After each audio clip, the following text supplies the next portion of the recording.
There's currently one company in the world that owns practically everything that you and I know. And you've probably heard of this company through environmental issues that it causes, political debates that it sparks, or maybe the fact that it's buying up all the houses so that you and I cannot purchase one in the future. That company is BlackRock, and I want to talk about today how they basically own our entire world. BlackRock is an investment and asset management company that basically has a stake in every single major S&P 500 company that is out there. Taking a look at this graphic, BlackRock owns some of the most notable companies that you and I engage with: Amazon, Microsoft, Walmart, Facebook, Tesla, Netflix. All of these major companies are owned in part by BlackRock. So I saw a thread today by Val Ketiev, which kind of sparked my interest in talking about BlackRock today. And he made a thread basically outlining how BlackRock owns our entire world. So BlackRock currently oversees over $21 trillion of the world's money. That is more than every single country's GDP, including the United States. So how was BlackRock able to amass such a massive amount of money that they oversee and all these investments, and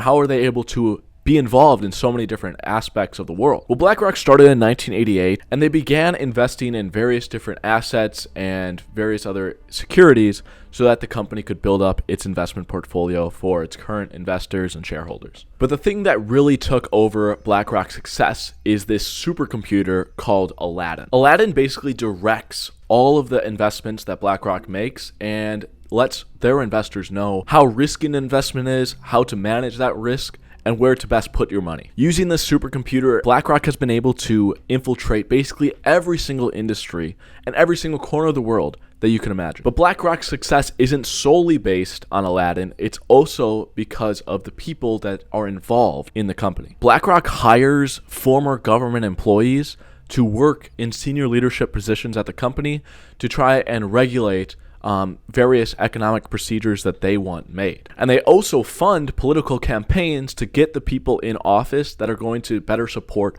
the company's future. So people like Barack Obama, Donald Trump, Hillary Clinton, and Joe Biden have ties to BlackRock. So before you say one party is better than the other, both parties are dipping into this BlackRock ecosystem and are basically being controlled by this overlord that is BlackRock. And I think one of the scariest things associated with BlackRock is their media involvement. BlackRock is one of the major investors in basically every single media company out there. It owns companies like Comcast, Fox, CNN, the list goes on and on. There is truly no area in the world that BlackRock does not have its fingers in. Hey, yo! And BlackRock uses the money that it makes from these various investments and the companies that it owns to then build up even a bigger asset portfolio for their shareholders. They do this by investing in houses, investing in fossil fuels, investing in healthcare, and also investing in other banks. BlackRock engages in something called circular ownership, where basically it owns companies, but companies also own BlackRock. So it's kind of like this back and forth circle, which kind of muddies the water of who owns what and where BlackRock is involved in. So BlackRock is able to basically control our world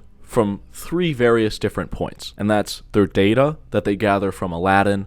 They have ownership, which they have circular ownership, which I just mentioned, and then also regulation, which is the political investment and putting people in government positions that are going to help the company. That is how this company has become one of the largest investment management firms in the world and now oversees over $20 trillion in the world. So how can we counter this company from doing more harm to the world than it already has? BlackRock is one of the largest investors in fossil fuels, climate destruction, deforestation, and also the housing market, which has restricted many Americans from the ability to buy a home at a reasonable price. From a video from Sorel Amor, I'll link that in the description, goes into many more details about how we can possibly solve this issue. But I'll just touch on a brief point, and that is follow the money of where your investments are. So if you currently hold your money in a bank that is owned by BlackRock, which if it is one of the major banking firms in America, it likely is owned by BlackRock. And those banks make money by using your money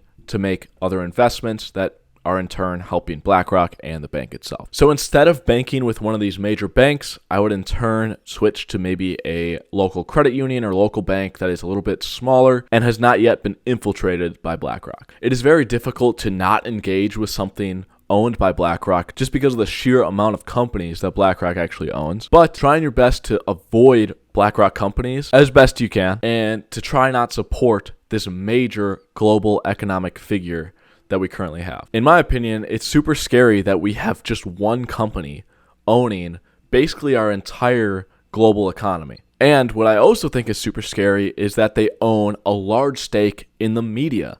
So who's to believe what we see on these various media outlets? So the next time you watch something on the news, be mindful of who owns that and what story they're trying to portray to you in the news. So just kind of wanted to talk about BlackRock because I think it's pretty interesting. And I saw this thread put out by Val Kitiev, and I was like, this is an interesting story to kind of talk about. And I think it doesn't get talked about enough because a lot of people recognize the name BlackRock, but don't really understand how involved it is in our global economy. So figured this would be an interesting topic to talk about. And I want to start doing in the future this Finance Fridays, which is going to be what I'm starting to call this, where every Friday I kind of talk about a business or finance subject that I find interesting because I do have a finance background. This is going to be something that I want to keep up doing in the future. So if you did enjoy this, let me know down below. See ya.